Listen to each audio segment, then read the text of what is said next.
Bueno, yo en 5 frases soy una persona muy activa, muy lectora, lo he sido siempre, digamos un poco de blanco y negro, que las cosas son o no son, no soy de andar con medias tintas, me gusta que se resuelvan rápido. Y a esta altura de mi vida absorbo bien las contradicciones. Y como escritora, bueno, a mí me nacen ciertas cosas y me hago el lugar para escribir cuando tengo la idea. Y cuando en este momento no estoy escribiendo, no tengo una idea. Acabo de terminar una novela que acaba de publicarse y en este momento estoy como en un blanco que aprovecho más a leer. El problema que yo tengo es que no sé matemáticas, pero siempre se puede hacer algo artístico. No te quita dar matemática, poner un bonito poema, una linda música. Yo he redescubierto los últimos tiempos de mi docencia el valor que tienen las canciones, las lindas canciones, como las que puse ahí y muchas otras. Hay infinidad de canciones lindas. Y desde luego que se puede hacer alguna cosa, alguna motivación. Yo si fuera profesor de matemática haría toda una cuestión casi de cuento, de mitología con la gente que han sido investigadores de las matemáticas, además de enseñar matemáticas. A mí me enseñaron muy mal matemáticas, yo nunca entendí nada, anduve a los tropezones. Yo siempre cuento que cuando salí de la secundaria, allá por mi juventud, y llegué a Filosofía y Letras, yo venía de Rivadavia, llegué, justo ese año se fue allá arriba Filosofía y Letras, al parque. Me tomé un colectivo, llegué allá a la administración y le pregunté al administrador, ¿en el programa hay matemáticas? No, me dijo, bueno, inscríbame por favor, le dije. La literatura se puede relacionar con otras materias, porque lo que básicamente nos da la literatura, en primer lugar, placer por leer. En la literatura, leer un buen libro es como tomar un helado. No sirve para nada, como decía Fabián. En realidad nos nutre el placer, el desarrollo espiritual, emocional, que también se desarrolla. Pero además, leyendo y escuchando y cantando y viendo frases, el capital cultural que se va absorbiendo también hace a que comprenda las otras materias, porque un nuevo conocimiento se asienta sobre uno anterior. Si yo no tengo el concepto de montaña, difícilmente entiende el concepto de los Andes.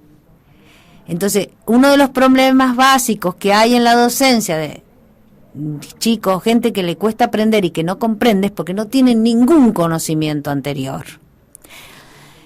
Y la literatura nos va poniendo en contacto con todo el mundo, el universo, el antes, el después, según lo que elija.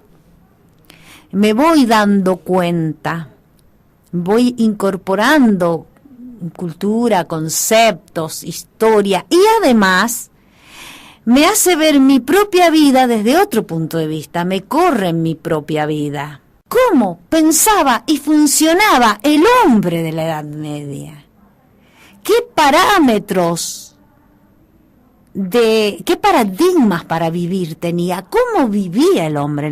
¿En qué creía? ¿Cuáles fueron sus condiciones? Ahí entonces yo puedo llegar a entender cuando alguien me dice, vamos a hablar de la Edad Media. Y la literatura tiene muchísimo, tiene canciones, tiene poemas, más allá del poema El mío Cid, que es el poema medieval por excelencia. Hay muchísima más literatura. Y desde ahí podemos ver películas, podemos ver grabaciones, podemos abrirnos infinitamente. Yo me extiendo un poquito, estaba enseñando historia del idioma, historia del castellano, y digo, bueno, porque el árabe tiene mucho que ver. Y una alumna se ríe y me dice, ¿qué tiene que ver?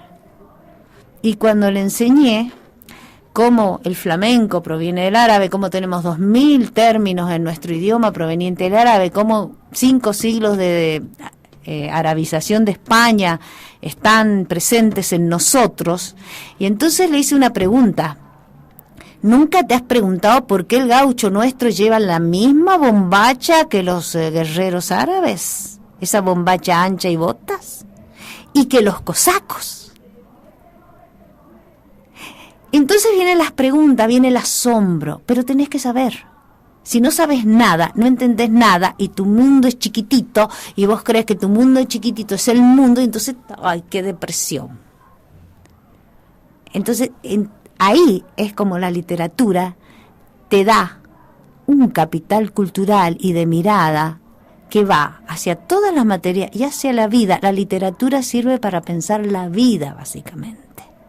La fuerza de los Monterrey es un libro escrito con una enorme base de emociones.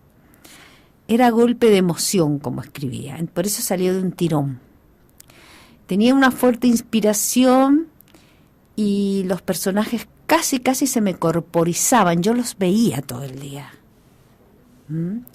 Es un libro fuertemente emocional. ¿Por qué eso? No sé. A mí se me aparece. Fue fuertemente inspirado. Después, los libros que siguieron fueron más trabajos.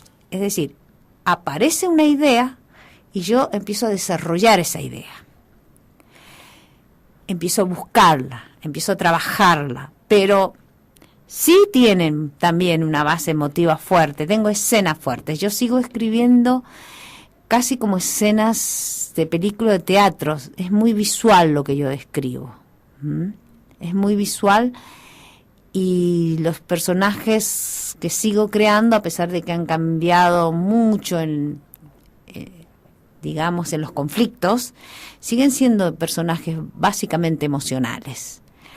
Pero no han salido así tan de golpe como las fuerzas de los Monterrey, sino que ha salido a lo largo de un trabajo.